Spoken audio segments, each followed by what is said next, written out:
For more analysis on President Biden and Vladimir Putin's meeting yesterday, I want to bring in Michael Bociurkiw. Michael is a global affairs analyst and the author of a new book called Digital Pandemic.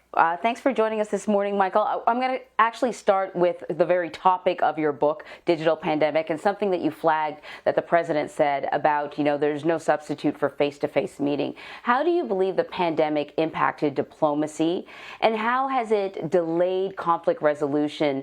How was that visible in yesterday's meeting between Biden and Putin? Sure. Good morning. Good to be with you, Anne-Marie. Yeah, in my book, Digital Pandemic, I devoted a whole chapter to diplomacy and how diplomacy was crushed during the pandemic. I spoke to many diplomats and experts.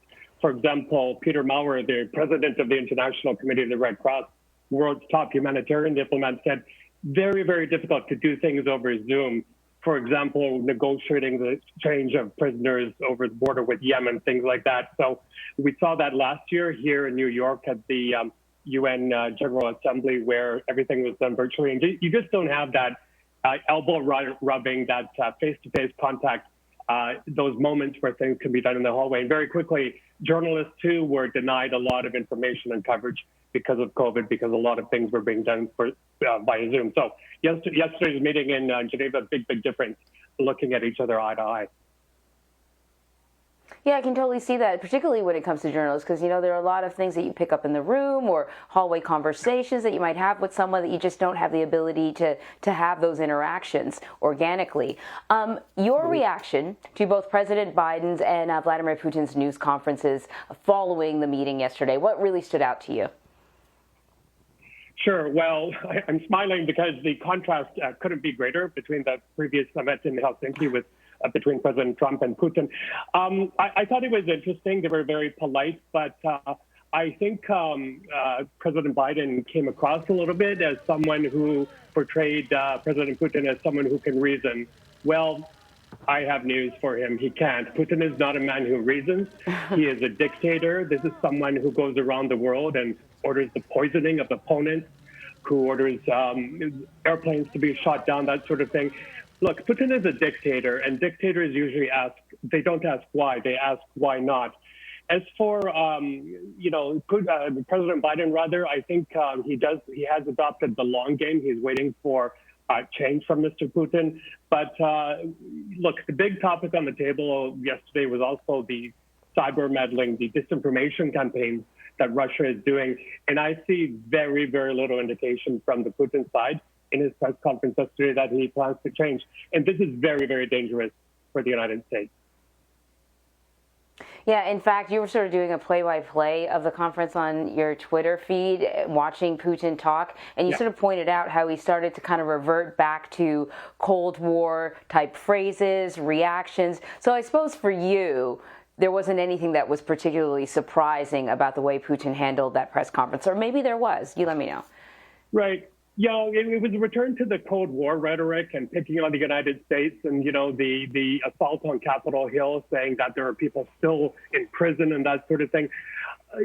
The other thing, Anne-Marie, that really stood out for me was, I think, the lack of attention for Ukraine or over Ukraine. And to me, I'm sensing a bit of an internal struggle between folks in the National Security Council who are, I think, probably adapting a stance where we have to work on our relationship with Western European allies and NATO, where in the State Department, I think there's more of a inclination to perhaps draw Ukraine closer, to maybe even include it in NATO. To the United States and to many other Western countries right now, Ukraine should be the most strategically important country in the world. Why?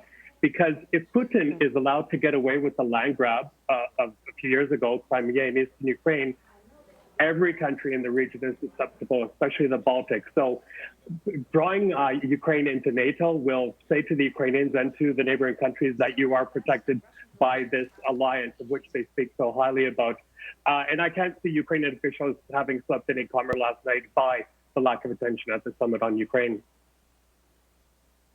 How much of a challenge does the situation with Ukraine pose, though? Because it seems as if the NATO members have been sort of tippy-toeing around it. Like, at this point, I'm wondering why there isn't a more assertive or aggressive move towards Ukraine which is reaching out, asking for this sort of protection? Yeah. Great question. And look, Ukraine is a country I know very well. I was with the Organization for Security Cooperation in Europe many years there. I was on the front lines. I was behind the rebel lines, and I've seen the way these people act. So I think what's happening is Western European countries such as Germany, such as France, are trying to perhaps do their own reset with Russia. They want to restore strong economic ties with Russia. And look, Germany is about to accept that Nord Stream 2 gas line pipeline from Russia. So Western Europe is now going to be very, very reliant on Russia for gas and can be held hostage by Russia. So the last thing perhaps they want to do is upset Russia. And, quickly on the Biden side, again, I think there's disagreement internally on how they should be approaching Ukraine. But I cannot, Anne-Marie, emphasize this enough, is that the number one priority right now has to be Ukraine. Because, again, if Putin is allowed to do further land grabs, adventurism, if he's allowed to continue with his cyber attacks, poisoning of opponents, everybody is vulnerable. Well, we know that the president is supposed to be meeting with the leader of Ukraine, so perhaps out of that meeting will come a more forceful position on the situation there. Michael Bociurkiw, thank you so much. My pleasure.